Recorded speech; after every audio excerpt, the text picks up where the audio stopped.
Hi folks, welcome back to the Horde. As you can see, it's about 11:40, Monday, September 16th, about 63 degrees. And let me show you the good thing for today. My battery's fully charged. And to go forward from there, it's been tough.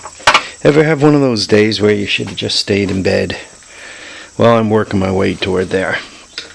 I figured I'd start off the week with something easy, so to speak. So I went down to the Horde and I dug up a recoil starter for the new 200S. I figured I'd just throw a starter on there, put the rope in the other one later. And then you discover things you don't like to see. Well, the thing I didn't like to see is there was a bunch of oil in here. I've cleaned it out. I don't know how well you can kind of see by that bolt hole and all underneath there. So there's some oil back in here, and if you look at the flywheel, you can see it's got a little bit of an oil coating on it. I think you guys could see that, right? So that was the first thing I didn't like to see, but I just figured, what the heck, let me run it for a while and I'll, go on from there. Let me see what it looks like, how bad it is. I'll just change it out in the future if that's what I need to do. The second thing I noticed is this was a little loose on the shaft. So of course I went to tighten it, and snappy, broke it right off. I didn't think I was tightening it too much. I mean, I was only using a 1/4-inch drive, and I was holding the 1/4-inch drive like this, but I did snap it off. So, and normally when I break them off, I have pretty good luck. I just grab the far side of them with a small pair of vice grips and they spin right out. That didn't work. And if you look closer, you can see I cut kind of a groove in here. Here, the trick with this is, if you kind of put it on the same plane as something else, I'm going to get you guys nauseous. So anyway, cut a groove in it and put a screwdriver to it, and it still won't spin out. So it's got to get drilled. So I got to dig up another one of those to put that together. So anyway, how are your guys' days going? I hope you're having more success than I am. Let me see if I can't. I think you guys could see the oil in here better now. I think.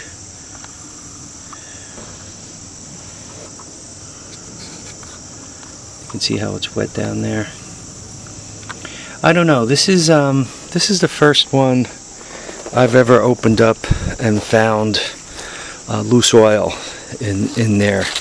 I've never, I don't know, maybe I've been lucky, but out of all the motors I've gone through, and there must be 20, 30 of them, got a little rain last night, I've never found those oil seals to leak. It doesn't look like the flywheel. I don't think the flywheel's been out of this one. I mean, as near as I could tell. I mean, just the way the rust looks there. I mean, it's not rounded. The bolt's not rounded. These don't look like they've been touched.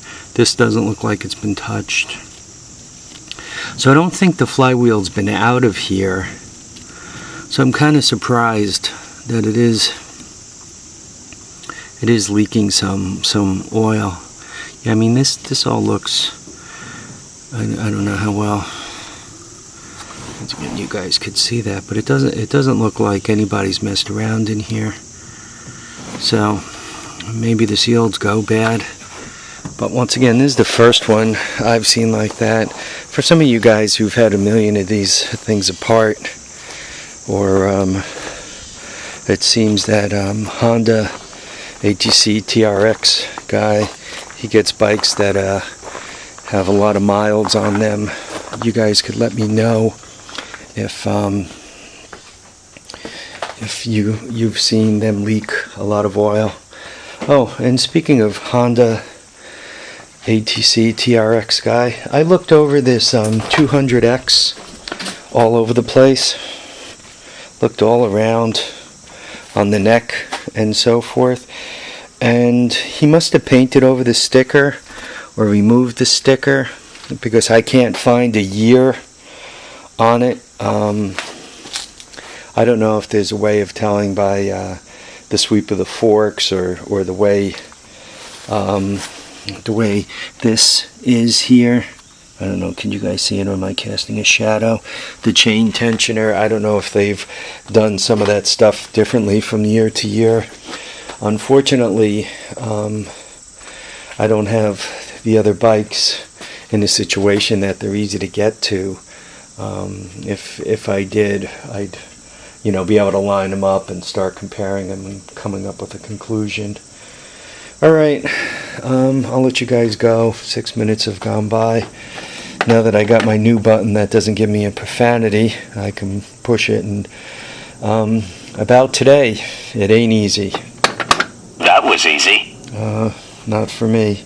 Alright, we'll catch you. Hopefully I make some progress on this bike and get it going forward, and then the next video will be me riding it, and that always brings a smile to one's face, eh? Alright folks, live, love, have a great time. We'll catch you on the next episode of The Horde, which should be shortly. Remember, tires down, handlebars up, and try not to break bolts off. It wastes a lot of time.